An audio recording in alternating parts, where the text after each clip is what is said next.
Shalom, selamat pagi sidang jemaat sekalian. Renungan harian bagi kita pada hari ini 13 Mei tahun 2020 terdapat dalam kitab Perjanjian Baru Yohanes pasal 8 ayat 31 sampai 38 dengan perikop kebenaran yang memerdekakan dan keturunan Abraham yang tidak berasal dari Allah.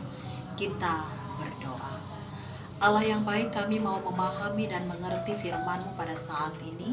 Kiranya Roh Kudus menuntun dan menolong kami untuk memahami dan melakukannya dalam kehidupan kami setiap hari. Amin. Saudaraku yang dikasihi Tuhan Yesus Kristus, orang yang sombong rohani adalah orang yang paling menganggap dirinya benar, paling saleh, paling berkenan di hadapan Tuhan. Karena ia telah melakukan perbuatan-perbuatan baik, lalu ketika ia melihat orang-orang di sekitarnya tidak berbuat hal yang sama sebagaimana yang ia lakukan, maka ia menganggap orang-orang tersebut adalah orang-orang yang tidak berkenan, orang-orang yang tidak diberkati Tuhan dalam kehidupannya. Nas ini menceritakan bagaimana Yesus sedang berjumpa dengan orang-orang Yahudi yang merasa sombong rohani kala itu. Yesus berkata bahwa setiap orang yang percaya kepadanya dalam hal ini menuruti firman-Nya, maka mereka inilah yang disebut sebagai murid-murid yang sejati. Yesus memberikan pemahaman yang benar, yaitu sesuatu yang baru untuk memahami persoalan yang akan memerdekakan mereka dari belenggu pemikiran yang keliru selama ini. Hal itu tersirat dalam ayat 31 sampai ayat 32. Namun saudaraku, orang-orang Yahudi ini membantah apa yang Yesus katakan dengan berkata bahwa mereka adalah keturunan Abraham dan sama sekali tidak pernah menjadi hamba siapapun. Jadi sebutan hamba ini sama sekali tidak tepat ditujukan bagi mereka. Itu dikatakan dalam ayat 33. Nah, pemahaman mereka selama ini adalah karena mereka adalah keturunan Abraham, maka otomatis mereka adalah orang-orang yang diberkati dan berkenan di hadapan Tuhan. Mereka sama sekali bukanlah orang yang bersalah. Tetapi kemudian dalam ayat yang 34, Yesus membuka mata mereka. Jika ketika hidup mereka masih berbuat dosa, maka mereka itu dikatakan sebagai hamba dosa. Sebagai contoh misalnya, apabila mereka menganggap diri mereka adalah orang yang tidak berdosa, lalu Yesus tanyakan, bagaimana dengan sikap mereka yang berusaha ingin membunuh Yesus karena mereka tidak senang dengan apa yang Yesus katakan, dengan apa yang Yesus sampaikan? Pertanyaan ini sungguh menohok hati mereka kala itu, dikatakan dalam ayat 37. Sebab seharusnya apabila mereka mengklaim bahwa mereka adalah keturunan Abraham, maka idealnya kehidupan dan perbuatan mereka juga mencerminkan apa yang Abraham perbuat di masa lalu.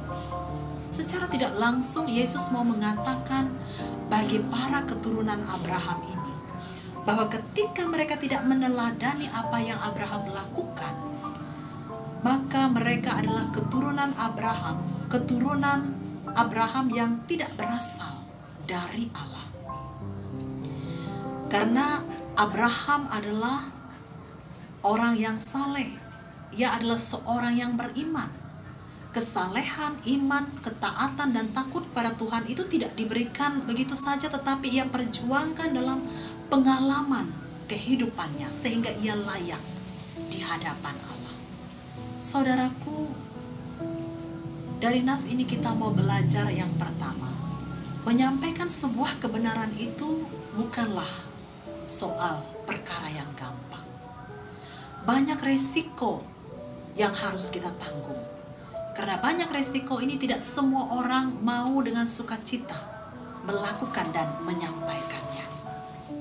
Bukan tidak mungkin karena menyampaikan kebenaran ini seseorang akan membenci saudara.